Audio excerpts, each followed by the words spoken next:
अस्सलामुअलैकुम, आप देख रहे हैं GNN और मैं हूं इब्राहिम वीरजादा और मैं हूं इकरा रियाज। हेडलाइंस आप जान चुके हैं। बुलेटिन का आगाज करेंगे अहम खबर के साथ। पाकिस्तान स्टॉक एक्सचेंज में आज भी कारोबार के आगाज में तेजी बरकरार है।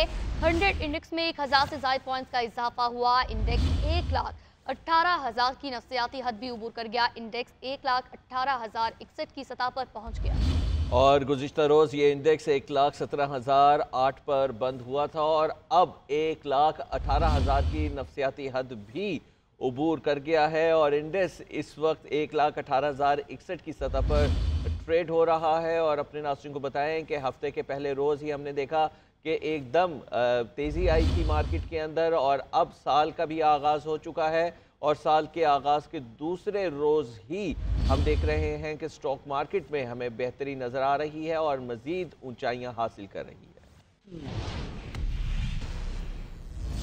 खैबर पख्तूनख्वा, पंजाब और गिलगित बल्तिस्तान के मुख्तलिफ इलाकों में बारिश, मौसम मज़ीद सर्द हो गया है। मरी और एबटाबाद में भी बादल बरस पड़े हैं। मुल्क के बालाई इलाकों में बर्फबारी भी जारी है। वादी नीलम के इलाकों ग्रेस, सरगन, जागरा में भी बर्फबारी। आज़ाद कश्मीर में बाग और हवेली में बर्फबारी से सर्दी मजीद बढ़ गई। स्कर्दू और गोपस में पारा -9, गिलगित में -6, जबकि स्टोर में -5, हुंजा और चित्राल में -4 रिकॉर्ड किया गया। और महकमा मौसमियात ने मजीद बारिश और मरी और एबटाबाद में भी बर्फबारी का इम्कान जाहिर किया है। मुल्क के मैदानी इलाकों में शदीद धुंध के बायस कौमी शराहों और मोटरवेज को बंद कर दिया गया है। मगरबी हवाओं ने बारिशें बरसाना शुरू कर दी। एबटाबाद, मरी, गलियात और सवाबी, गजर, गरकोट, गाहकोच में बारिश और बर्फबारी से सर्दी की शिद्दत में इजाफा हो गया। कश्मीर समेत बालाई इलाकों में बर्फबारी से जिंदगी मुंजमद। वादी नीलम, स्कर्दू में बर्फ के गाले, नदी नाले, झीलें, हर शय जम गई। इस्लामाबाद में भी बादलों के डेरे। बालाई इलाकों में 6 जनवरी तक बारिशें होंगी। लैंडस्लाइडिंग और बर्फानी तोदे गिरने का भी खतरा। महकमा मौसमियात ने अलर्ट जारी कर दिया। कराची में शुमाली हवाओं से सर्दी की शिद्दत में मजीद इजाफे का इम्कान है। सिंध के मुख्तलिफ इलाकों में 3 से 4 जनवरी तक हल्की बारिश की तवक्को है। बर्फीली हवाओं से स्कर्दू का दर्जा हरारत -9, गिलगित का -7, अस्तोर, हुंजा का -5, चित्राल और कालाम में -4 सेंटीग्रेड रिकॉर्ड किया गया। मुल्क के मैदानी इलाके आज भी शदीद धुंध की लपेट में है। सुबह के वक्त हद निगाह चंद मीटर तक रह गई, जिसके बिना पर मोटरवेज को मुख्तलिफ मकामात पर बंद करना पड़ गया। मलिका कौसार, मरी में रात के बारिश से मौसम मजीद सर्द हो गया। महकमा मौसमियात ने मजीद बारिश और बर्फबारी की भी पेशगोई कर रखी है। इस पर मजीद तफसीलात जानते हैं सज्जाद अब्बासी से। जी सज्जाद, बताएगा मौसम को लेकर क्या डिटेल्स है? मैं साथ मौजूद हूँ मलका कौसार मरी में। और अगर बात की जाए मौसम की तो मलका कौसार मरी में खून जमा देने वाली सर्दी का आगाज हो चुका है।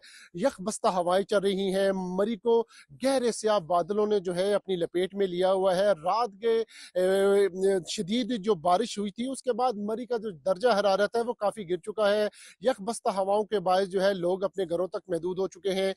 बहुत शदीद सर्दी है। महकमा मौसमियात की जानिब से अगले 24 घंटे जो है मजीद हल्की बारिश के साथ बर्फबारी का जो है वो भी इम्कान जाहिर किया गया है। सर्दी में शदीद जो है शिद्दत आ चुकी है। लोग अपने घरों तक महदूद हो चुके हैं। गर्म मलबूसात का इस्तेमाल बढ़ चुका है और जैसे महकमा मौसमियात ने बर्फबारी की भी पेशगोई की है, इस हवाले से सियाहों की एक बहुत बड़ी तादाद जो है वो भी मरी का रुख किए हुए है। जी। और इस्लामाबाद में रवां साल की पहली बूंदाबांदी से सर्दी की शिद्दत में इजाफा, जबकि दर्जा हरारत में कमी हो गई है। महकमा मौसमियात के मुताबिक बारिशों का ये स्पेल 6 जनवरी तक जारी रहेगा। तफसीलात क्या हैं, बताएंगी हमारी नुमाइंदा सबीन शहबाज। देखिए, इस्लामाबाद में रवा साल की पहली बूंदाबांदी जो है वो हो चुकी है। गुज़िश्ता रात इस्लामाबाद के मुख्तलिफ इलाकों में ये देखा गया कि हल्की बूंदाबांदी हुई, जिसके बाद जो सर्दी की शिद्दत है उसमें इजाफा रिकॉर्ड किया गया, लेकिन जो दर्जा हरारत है उसमें वाज़ह कमी रिकॉर्ड की गई। गुज़िश्ता रात इस्लामाबाद का जो दर्जा हरारत है वो 0 डिग्री सेंटीग्रेड तक जो है वो जा पहुँचा था, जबकि इस वक्त जो दर्जा हरारत है वो 2 डिग्री सेंटीग्रेड रिकॉर्ड किया जा रहा है। और ये पेशगोई की जा रही है कि आज दर्जा हरारत में मजीद कमी मुतवक्की है। आज भी इस्लामाबाद में मतला जुज़वी तौर पर आलूद रहेगा। इसके अलावा जो दर्जा हरारत है उसमें भी कमी देखी जाएगी। रवा साल की जो पहली बर्फबारी है वो आज से शायद शुरू हो जाए, वहाँ पर भी बर्फबारी की तवक्को जाहिर की जा रही है। लेकिन साथ साथ सयाहों को यह हिदायत जारी की जा रही है कि वो जो है वो एहतियात बरतें। और इस वक्त में चूँकि वहाँ पर लैंड स्लाइडिंग का खदशा भी जाहिर किया जा रहा है, तो सयाह जो तफरीही मकामात हैं वहाँ का रुख करने से फ़िलहाल जो है वो परहेज़ करें, ताकि किसी भी नाखुशगवार वाक़े से बचा जा सके। मरी और गिलियात के मुख्तलिफ इलाकों में गुज़िश्ता रात भी बारिश हुई, जहाँ और वहाँ का जो दर्जा हरारत है वो -, डिग्री सेंटीग्रेड तक जो है वो जा पहुँचा था। इस्लामाबाद में इस वक्त जो है मतलब जुज़ बराबर आलूद, और ये कहा जा रहा है कि इस्लामाबाद में आज पूरा दिन मौसम जो है वो इसी तरह से रहेगा। सूरज और बादलों की जो आंख मचोली है वो जारी रहेगी और 2 से लेकर 6 जनवरी तक बारिशों का जो स्पेल है ये पूरे मुल्क में जाएगा। जी, और अब रुख करेंगे लाहौर का। लाहौर और गिरदोनवा में धुंध का राज बरकरार, जबकि शहर में सर्दी की शिद्दत में भी इजाफा देखने में आया है। महकमे मौसमियात के मुताबिक आज मौसम अवरालूद रहेगा। ताज़ा तरीन सूरत हाल जानेंगे जुल्कुरनैन से। जी जुल्कुरनैन। लाहौर के मुख्तलिफ इलाकों में धुंध का राज है और ठंडी हवा भी चल रही है, जिसकी वजह से सर्दी की शिद्दत में इजाफा हुआ है। हद निगाह सिफर होने पर जो मोटरवे है उसको मुकम्मल तौर पर बंद रखा गया है और गाड़ियों को जीटी रोड की जानिब मोड़ा गया है, जहाँ पर फोग लाइट जलाने और कतारों में चलने की हदायत जो है वो जारी की गई है। इसी तरह से जो एयरपोर्ट है वहाँ पर भी हद निगाह सिफर होने के बायस जो फ़्लाइट ऑपरेशन है वो भी शदीद मुतासिर है। महकमा मौसमियात ने आज के रोज़ जो है वो हल्की फुल्की बारिश की पेशीन गोई भी कर रखी है, जबकि आइंदा 24 घंटों में कम से कम दर्जा हरारत 7 डिग्री सेंटीग्रेड और ज़्यादा से ज़्यादा 17 डिग्री सेंटीग्रेड रिकॉर्ड किया जा सकता है, जबकि हवा में जो नमी का तनाजुब है वो 90% रहने का इम्कान है। जी, और अब कुछ धरनों के हवाले से बात करेंगे और कुर्रम मामले पे बात करेंगे। मजलिस वहदतुल मुस्लिमीन ने मुल्क भर में धरने ख़त्म कर दिए हैं। सड़कों पर ट्रैफिक अब रवां दवा है और फ़रीक़ैन ने 14 निकात पर इत्तेफ़ाक़ राय करते हुए हम मुआहदे पर दस्तखत किए हैं। फ़रीक़ैन के दरमियान फायरबंदी मुस्तकिल बुनियाद पर होगी, जबकि ये असलहा हुकूमती सरपरस्ती में जमा होगा। फ़रीक़ैन एपेक्स कमेटी के फैसलों के पाबंद होंगे। वज़ीर आला अली अमीन गंडापुर ने कहा है कि मुआहिदा पायदार हल की तरफ अहम पेशरफ्त है। इमाइदीन, जिरगा मेंबरान और सिविल और अस्करी हुकाम का मशकूर हूँ। तर्जुमान खैबर पख्तूनख्वा हुकूमत बैरिस्टर सैफ ने कहा कि इलाके में तरक्की और खुशहाली का नया दौर शुरू होगा।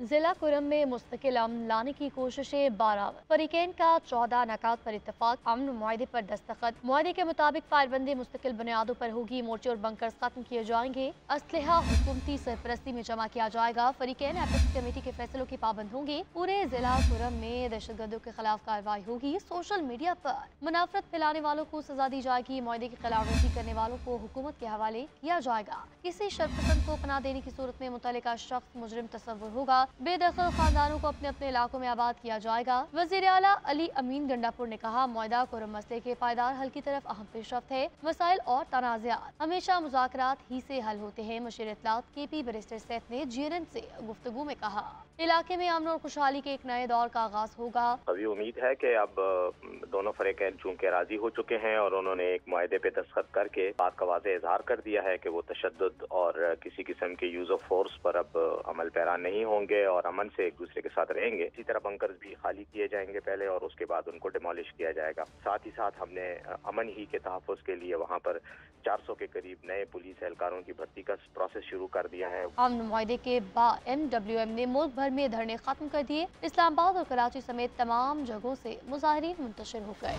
पारा चिनार सानी के खिलाफ एक मजहबी जमात की जानिब से दिए गए धरने खत्म। तो रात गए नुमाइश चौरंगी, अब्बास टाउन, मलीर 15 और कामरान चौरंगी पर दिए गए धरने मजहबी जमात के रहनुमाओं के ऐलान के बाद खत्म किए गए, जबकि दूसरी मजहबी जमात के धरने अभी भी जारी हैं। तफसीलात जानेंगे बाबर सलीम से। जी बाबर, बताइएगा। जी, पारा चिनार वाक़े के ख़िलाफ़ कराची के मुख्तलिफ मकामात पर जो धरने दिए जा रहे थे, एहतजाजी कैंप्स लगाए गए थे, एक मजहबी जमात की जानिब से वो तमाम धरने ख़त्म कर दिए गए हैं और शहर की मुख्तलिफ सड़कों पर जहाँ जहाँ ट्रैफिक जैम की सूरत हाल थी या सड़कें बंद थीं, वो सूरत हाल भी अब ख़त्म हो गई है। अलबत्ता एक दूसरी मजहबी जमात की जानिब से इस वक्त भी एहतजाजी कैंप्स जो हैं वो मुख्तलिफ मकामात पर लगे हैं। अलबत्ता किसी किस्म का धरना इस वक्त शहर की किसी सड़क पर भी नहीं दिया जा रहा। जो दूसरी मजहबी जमात है जिसकी जानिब से ये एहतजाजी कैंप्स लगे हैं, मुतवक्का तौर पर आज इस मजहबी जमात के कायदीन की जानिब से सपहर 2 से 3 के दरमियान एक प्रेस कॉन्फ्रेंस की जाएगी, जिसमें ये तवक्को की जा रही है कि ये कैंप्स हटाने का भी ऐलान बाकायदा तौर पे कर दिया जाएगा। ट्रैफिक पुलिस की जानिब से आज बताया गया है कि कल रात से ही ट्रैफिक बहाल होना शुरू हो गया था और आज सुबह शहर की तमाम मरकज़ी शाहराहें या उससे एडजेसेंट जो सड़कें हैं उन पर ट्रैफिक मामूल के मुताबिक दवा है। जी, तुर्की की एक यूनिवर्सिटी की लाइब्रेरी में पाकिस्तान कॉर्नर का इफ्तिताह कर दिया गया है। पाकिस्तान कॉर्नर का इफ्तिताह काउंसिल जनरल पाकिस्तान और OZEN यूनिवर्सिटी के रेक्टर ने किया है। पाकिस्तान कॉर्नर में मुख्तलिफ मौज़ूआत पर किताबें भी रखी गई हैं, जिनमें पाकिस्तान और तुर्की के सकाफ़ती ताल्लुकात के फ़रोग़, सयाहत, समाजी और सियासी ताल्लुकात के साथ साथ अदब की किताबें भी शामिल हैं। मज़ीद क्या डिटेल्स हैं बताने के लिए डिप्टी ब्यूरो चीफ इस्लामाबाद एजाज़ अहमद हमारे साथ मौजूद हैं। एजाज़ अहमद, बताइएगा इस पाकिस्तान कॉर्नर के इफ्तिताह के मौके पर क्या कहना था कौंसल जनरल का, और इन किताबों के हवाले से भी बताइए। जी, पाकिस्तान कॉर्नर का इफ्तिताह जो किया गया है उज़ैन यूनिवर्सिटी में, इसका मकसद आलमी सतह पर पाकिस्तान की अदब, सियासत, सकाफत, माहौलियात और सियाहत के हवाले से इल्म और आगही पैदा करना है। इस कॉर्नर में 30 किताबों का एक बंच भी रखा गया है जो पाकिस्तानी अदब और पाकिस्तानी सियासत, पाकिस्तानी सकाफत से मुतालिक है। पाकिस्तान की ज़राअत और पाकिस्तान में सियाहत के जो पोटेंशल है उनके हवाले से आगही दी गई है, जबकि दुनिया के दीगर हिस्सों में भी इस तरह के जो है कॉर्नर्स जो है उनके क़याम की कोशिशें जारी हैं। जी, बहुत शुक्रिया एजाज साहब आपका। हुकूमत और तहरीक इंसाफ के दरमियान मुज़ाकरात का दूसरा दौर आज होगा। स्पीकर कौमी असम्बली सरदार अयाज सादिक़ी ज़ेर सदारत बंद कमरा इजलास पार्लियामेंट हाउस में होगा। वज़ीर आला खैबर पख्तूनख्वा अली अमीन गंडापुर भी मुज़ाकरात में शामिल होंगे। इजलास में तहरीक इंसाफ अपना चार्टर ऑफ डिमांड पेश करेगी, जबकि ज़राए के मुताबिक तहरीक इंसाफ बानी PTI और दीगर कैदियों की रिहाई का मामला उठाएगी, जबकि 9 मई और 26 नवंबर के वाक़यात की तहकीकात के लिए अदालती कमीशन का मुतालबा भी किया जाएगा। हुकूमत चार्टर ऑफ डिमांड की रोशनी में अपना लाहे-अमल देगी, जबकि आज होने वाले मुज़ाकरात के हवाले से मज़ीद क्या डिटेल्स हैं नुमाइंदा GNN यासिर अयाज से जानेंगे। यासिर अयाज, बताइएगा इस हवाले से तैयारियां मुकम्मल हैं क्या? और पाकिस्तान तहरीक इंसाफ के दरमियान मुज़ाकरात का दूसरा दौर जो है वो आज होगा, और आज जो है वो स्पीकर अयाज सादिक की ज़ेर सदारत दोपहर 3:30 बजे जो है पार्लियामेंट हाउस में इन कैमरा इजलास जो है ये मुनक्किद किया जाएगा। पहले दौर में जो है पाकिस्तान तहरीक इंसाफ के सिर्फ 3 कायदीन ने जो है वो शिरकत की थी, और गवर्नमेंट ने जो है वो पाकिस्तान तहरीक इंसाफ से मुतालबात जो है अपने वो रिटर्न फॉर्म में जमा करने का और पेश करने का जो है वो मुतालबा किया था। और आज जो है इस दूसरे दौर में पाकिस्तान तहरीक इंसाफ की कमेटी की जानिब से जो कायदीन है उनकी जानिब से जो है वो चार्टर ऑफ डिमांड गवर्नमेंट को जो है वो पेश किया जाएगा। आज के इजलास में जो है वो CM KP के अली अमीन गंडापुर जो है वो भी शिरकत करेंगे, जो कि गुज़िश्ता रात ही इस्लामाबाद पहुंच गए थे, और रात को जो है वो पाकिस्तान तहरीक इंसाफ के कायदीन ने जो है वो बैठक की थी। अली अमीन गंडापुर भी उसमें मौजूद थे, और उन्होंने जो आज के इजलास के लिए लाए-अमल तय किया गया है पाकिस्तान तहरीक इंसाफ की जानिब से। आज दोपहर 3:30 बजे जो ये इन कैमरा इजलास होगा, जो दूसरा दौर होगा, इसमें जो है पाकिस्तान तहरीक इंसाफ की जानिब से जो है वो चार्टर ऑफ डिमांड गवर्नमेंट को जो है वो पेश किया जाएगा। और पाकिस्तान तहरीक इंसाफ की जानिब से पार्टी ज़राए ने जो बताया वो यही है कि बड़े मुतालबात उनके वही हैं। बानी चेयरमैन समेत जो है तमाम सियासी कैदी जितने भी हैं इस वक्त जेलों में, उनकी जो है वो रिहाई का मुतालबा किया जाएगा, और 9 मई और 26 नवंबर पर जो है वो जुडिशल कमीशन बनाने का जो है वो गवर्नमेंट से मुतालबा करेंगे, और इसी हवाले से जो है आज वो दूसरे दौर में अपना चार्टर ऑफ डिमांड जो है वो गवर्नमेंट को पेश करेंगे। इसी हवाले से जो गुज़िश्ता रोज़ जो है वो सेनेटर इरफान सिद्दीकी का भी मौक़िफ़ सामने आया था। सेनेटर इरफान सिद्दीकी ने कहा कि पाकिस्तान तहरीक इंसाफ को चाहिए कि जब वो टेबल टॉक पे बैठते हैं तो जो मुतालबात होते हैं वो थोड़े छोटे रखने चाहिए, थोड़े इस लिमिट में रखने चाहिए, ताकि गवर्नमेंट भी उस पर जो है वो सोच कर सके और आगे कोई लाए-अमल तय किया जा सके। पाकिस्तान तहरीक इंसाफ के मुतालबात जो हैं वो दोनों जो है वो बहुत बड़े मुतालबात हैं, और इस पर जो है गवर्नमेंट ज़रूर संजीदगी से जो है वो सोचेगी। आज जो दोपहर 3:30 बजे पार्लियामेंट हाउस में इन कैमरा इजलास होगा, इसमें जो है पाकिस्तान तहरीक इंसाफ जो है अपना चार्टर ऑफ डिमांड गवर्नमेंट को पेश करेगी, और उस पर जो है वो गवर्नमेंट पर अपना आइंदा का लाए-अमल जो है वो तय करेंगे। जी, आगे बढ़ते हुए आपको बताएंगे कि वज़ीर आला पंजाब मरीम नवाज शरीफ की हिदायत पर ज़र ट्यूबवेल की सोलराइजेशन के लिए दरख्वास्त जमा कराने की तारीख में तौसीह कर दी गई। पंजाब में 8000 ज़र ट्यूबवेल शमसी तवानाई पर मुंतकिल किए जाएंगे। वज़ीर आला पंजाब कहती है किसान से किया हर वादा पूरा करेंगे। तरक्की के सफ़र में पंजाब के काश्तकार पूरी तरह से शरीक है।